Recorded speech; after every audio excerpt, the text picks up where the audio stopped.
I can't hear him. No, you're just talking.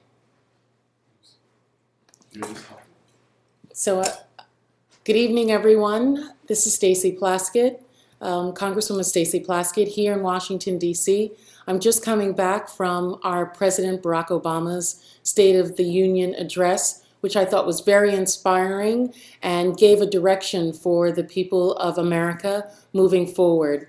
There were several issues that were brought up that I thought were very, very important to us in particular. Our president talked about the economy, and under President Barack Obama's leadership, there have been 57 months of job growth in the United States. The mainland is at 5.8% unemployment rate, and the American economy is growing at its fastest pace since 1999. In the president's word, we have turned the corner and we are beginning anew.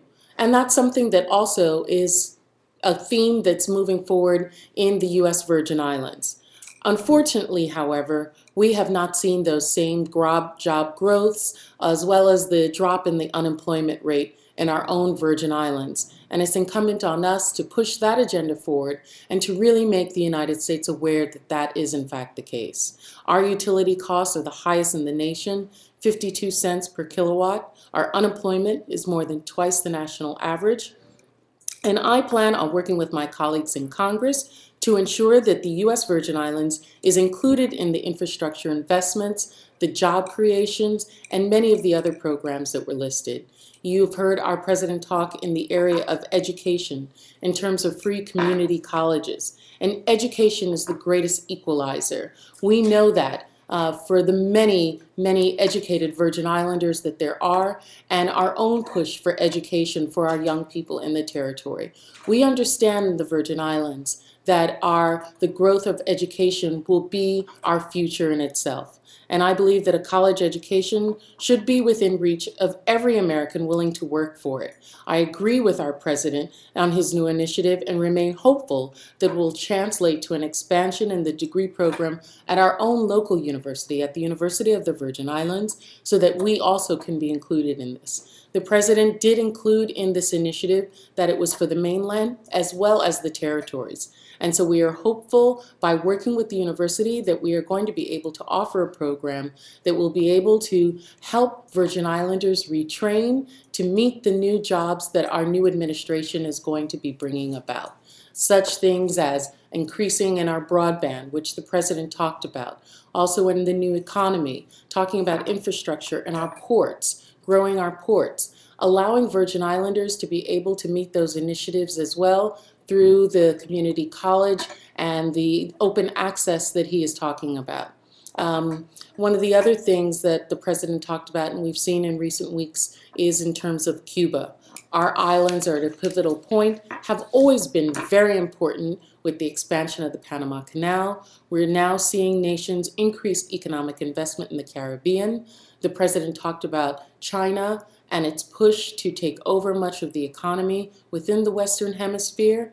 And while we are very supportive of the decision to improve diplomatic relations with Cuba, we are also making an urgent push to the president, to this administration, not to forget the territories that are also in the Caribbean, ourselves, as well as Puerto Rico, and to use this as an opportunity to make us competitive so that when those doors completely open, we are not at a disadvantage by giving free access of Americas to remove the embargo that are on our brothers and sisters in Cuba.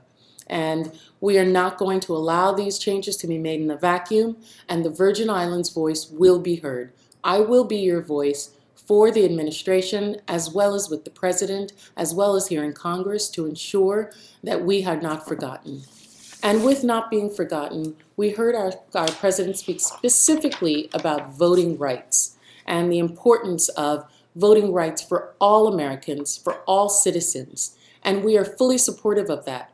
Many of you may not have seen, after the State of the Union, I had an opportunity to speak very briefly with the president and let him know that I applauded his speech, but that we, Virgin Islands, were also very interested in having full access and full ownership of the American dream by having a vote, not only in Congress, but for our president as well.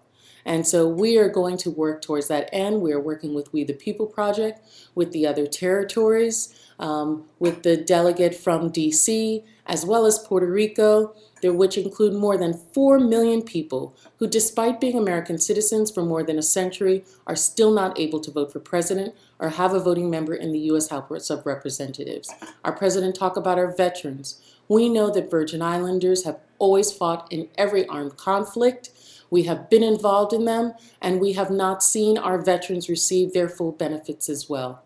We are going to make sure that here in Washington, those voices are heard and we receive full access to what is available to our veterans. It should not be of any importance where they determine to live, whether they decide to make the Virgin Islands their home or after serving in our countries in any capacity, that when they come back home, they're not able to receive those full benefits.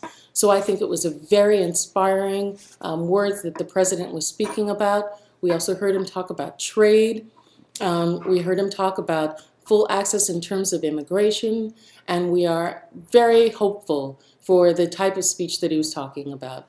His middle class, the middle class that he is trying to grow. We also know that not only should the middle class be protected, but we have to help those Americans who want to become part of the middle class.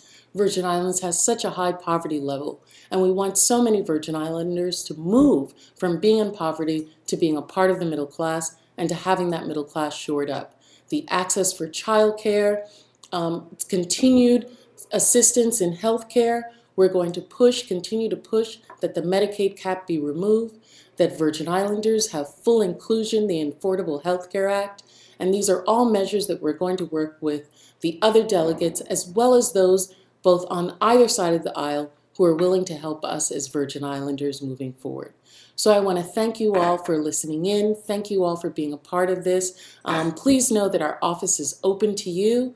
You can reach us here in Washington at 202-225-1790. Our offices, both in St. Croix and St. Thomas, are going to be opening very shortly. We will be having our swearing-in ceremony on the islands in the first week of February, and are inviting all Virgin Islanders to come out and be a part of that. We are thankful for what we've been able to accomplish thus far in Washington, sitting on the Committee on Agriculture, which begins this week. We're finalizing what our committee assignment is going to be for our second committee, and being a part of the leadership by being on the Steering and Policy Committee as the freshman representative in the Democratic Caucus. I am hopeful that the issues and the things that Virgin Islanders are most excited about that we're going to be moving forward. We know that there's a Caribbean energy initiative that is going to take place with Vice President Biden. I thanked him so much this evening for letting us be a part of that. We are going to be heading up a delegation that's going to be a part of that as well next week, and are really looking forward to the many initiatives that are going to take place in the next 2 years, and that we are hopeful that you also will be a part of. So with that, I say good night. God bless you. God bless your families. God bless our Virgin Islands and the United States.